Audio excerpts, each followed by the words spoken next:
हमारे प्यारे जगन्नाथ जी बीमार पड़ गए हैं। अब इतना स्नान करेंगे और इतना भोग स्वीकार करेंगे तो बीमार ही पड़ेंगे ना। अरे नहीं नहीं, ये तो सिर्फ एक बहाना है। वास्तव में तो अपनी पत्नी लक्ष्मी देवी को रिझाना है। अच्छा, क्या ये सच है या फिर सिर्फ कही सुनी कहानी?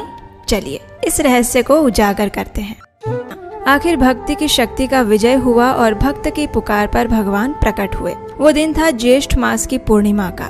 राजा इंद्रद्युम्न और उनकी पत्नी देवी गुंडीचा अत्यंत भक्तिभाव पूर्वक उनके आराध्य देव के प्रकट होने की प्रतीक्षा कर रहे थे। उनके राजमहल के कक्ष में दिव्य दारू ब्रह्म की लकड़ी से भगवान के सुंदर विग्रहों का निर्माण हो रहा था, लेकिन उस कक्ष के द्वार बंद थे और शिल्पकार की शर्त थी कि 21 दिन तक ये द्वार नहीं खुलने चाहिए। लेकिन 15 दिन बाद कक्ष के अंदर से छैनी और हथौड़ी की आवाज आना बंद हो गया। रानी को चिंता हो गई कि कहीं वह वृद्ध शिल्पकार को कुछ हो तो नहीं गया होगा, और रानी ने राजा से विनती करके उस कक्ष के द्वार खुलवा दिए। जब द्वार खुले तो सामने जगन्नाथ, बलदेव और सुभद्रा जी के सुंदर विग्रह विराजमान थे। ऐसा लग रहा था कि 21 दिन से पहले द्वार खोल दिए जाने के कारण मानो वे अधूरे ही रह गए थे। इस बात से व्यथित राजा अपनी भूल पर अफसोस करने लगे और तभी दिव्य आकाशवाणी हुई। उसमें कहा गया, हे राजन, मेरे ये विग्रह अपूर्ण नहीं हैं। इन विग्रहों को अपने अपने रंग प्रदान करो और सुंदर वस्त्रों से आच्छादित करो। सहस्त्र हाथ ऊंचा विशाल मंदिर बनवाओ और उसमें संपूर्ण वैदिक विधि से इनकी स्थापना करवाओ। मेरा ये स्वरूप कलयुग के जीवों का उद्धार करने हेतु प्रकट हुआ है, इसलिए इस स्वरूप में मैं जगन्नाथ के नाम से जाना जाऊंगा। आकाशवाणी सुनकर राजा प्रसन्न हुए और उन्होंने विशाल मंदिर बनवाया। शास्त्रोक्त विधि से इन तीनों विग्रहों की प्राण प्रतिष्ठा करवाई और उस समय आकाश से देवतागण पुष्प वर्षा करने लगे। चारों ओर नगाड़े और दुंदुभियां बजने लगी और जगत के नाथ जगन्नाथ अपने भाई बलदेव और बहन सुभद्रा जी के साथ वहां प्रकट हुए। जगन्नाथ जी ने राजा से कहा, हे राजन, मैं तुम्हारी भक्ति से अत्यंत प्रसन्न हूँ। मांगो, तुम्हें क्या वरदान चाहिए? तो राजा ने कहा, हे प्रभु, मैं आपसे 3 वरदान मांगना चाहता हूँ। पहला तो ये कि आने वाले समय में मेरी कोई संतान ना हो, क्योंकि यदि मेरा वंश आगे बढ़ेगा तो वे इस मंदिर पर अपनी पैतृक सत्ता स्थापित करने का प्रयास करेगा और फिर आपके दर्शन सभी को प्राप्त नहीं हो पाएंगे। लेकिन आप तो संपूर्ण जगत के नाथ हैं, इसलिए आप सभी को समान रूप से दर्शन देकर पवित्र करिए।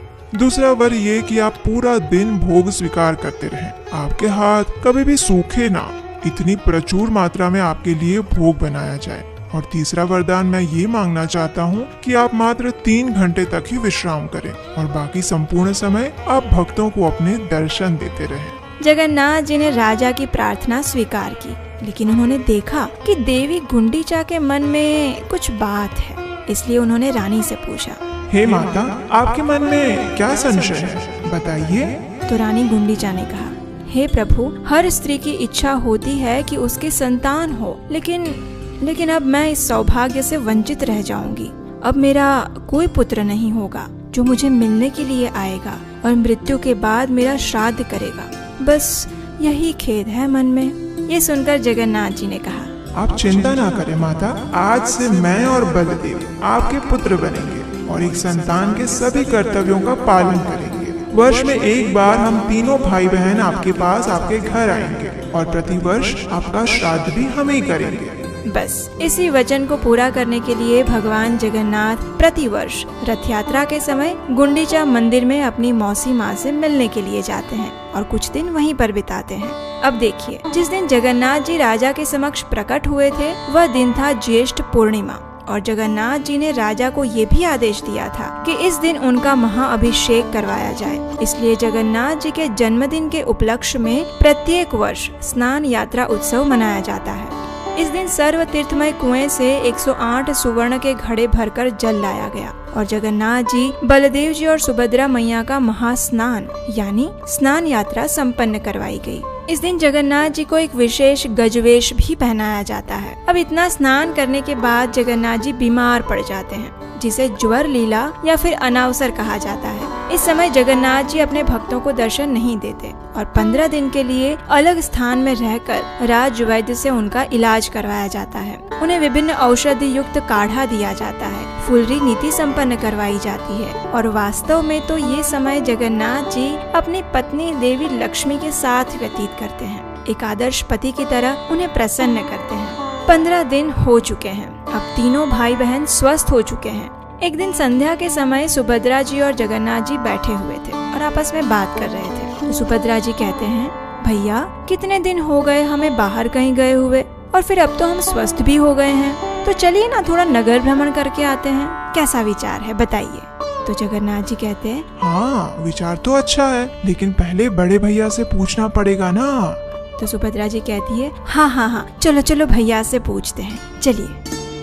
और दोनों चले जाते हैं बलराम जी के पास। जगन्नाथ जी कहते हैं, भैया हम सोच रहे थे कि काफी दिन हो गए हमें अपने भक्तों को दर्शन दिए हुए, तो क्यों ना हम कुछ दिनों के लिए नगर यात्रा पर चले।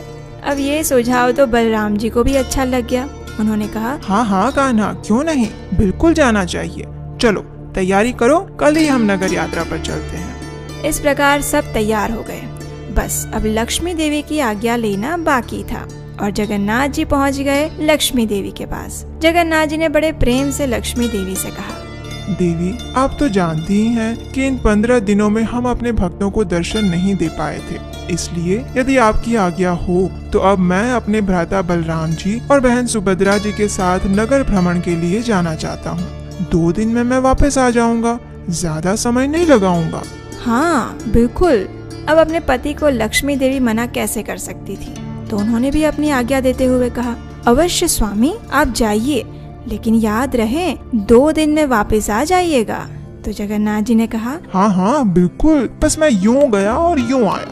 इस प्रकार लक्ष्मी देवी को वचन देकर हमारे जगन्नाथ जी चले जाते हैं नगर यात्रा पर अपने भक्तों को दर्शन देने के लिए। पद्म पुराण में इस रथ यात्रा उत्सव का वर्णन कुछ इस प्रकार आता है। आषाढ़स्य द्वितीयायां रथं कुर्याद् विशेषतः आषाढ़ शुक्लौकादश्यां जप होम महोत्सवम् रथास्थितं व्रजन्तं तं मद्मवेदी महोत्सवे ये पश्यन्ति मुदा भक्त्या वासस्तेषां हरेः पदे सत्यं सत्यं पुनः सत्यं प्रतिज्ञातं द्विजोत्तमः नातः श्रेयः प्रदो विष्णोरुत्सवः शास्त्रसम्मतः। इसका अर्थ है विशेष रूप से आषाढ़ शुक्ल द्वितीया को भगवान जगन्नाथ की रथ यात्रा करके पुनः शुक्ल एकादशी को वापसी रथ यात्रा करनी चाहिए। इस दिन व्यक्ति को जप यज्ञ आदि उत्सव मनाने चाहिए। इस उत्सव में जो भगवान को रथ पर आरूढ़ होकर भ्रमण करते हुए आनंद से देखता है वह निश्चित रूप से भगवान के धाम में निवास प्राप्त करता है। अब जगन्नाथ जी, बलदेव जी और सुभद्रा मैया अपने अपने रथों पर सवार होकर गुंडीचा देवी के मंदिर की ओर प्रस्थान करते हैं। मार्ग में अनेकों भक्त उनके दर्शन के लिए मुख्य मार्ग पर आ जाते हैं। जो लोग जगन्नाथ जी के दर्शन करने मंदिर में नहीं जा सकते, उन्हें भी दर्शन देने के लिए भगवान स्वयं मंदिर से बाहर आते हैं। मार्ग में भक्तगण रथ को खींचते हैं और ढोल, नगाड़े, मृदंग, काहाल, मुरज इत्यादि वाद्य यंत्रों से कीर्तन किया जाता है। संपूर्ण वातावरण में प्रेम और भक्ति की लहरें उठती है और प्रत्येक वर्ष मार्ग में कम से कम एक बार वर्षा भी अवश्य होती है।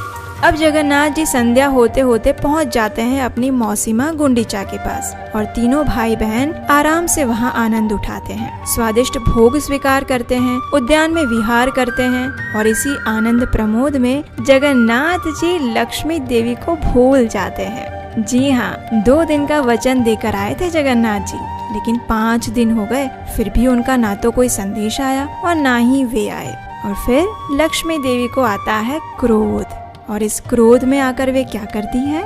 कैसे जगन्नाथ जी उन्हें मनाएंगे? और क्या लक्ष्मी जी आराम से मान जाएंगी या फिर जगन्नाथ जी को उन्हें प्रसन्न करने के लिए कुछ और करना पड़ेगा? ये हम जानेंगे रथ यात्रा कथा की अगली कड़ी में। तो कैसी लगी आपको ये स्पेशल एनिमेटेड जगन्नाथ रथ यात्रा कथा, जो कि सबसे पहली बार आपके लिए सिर्फ हम लेकर आए हैं?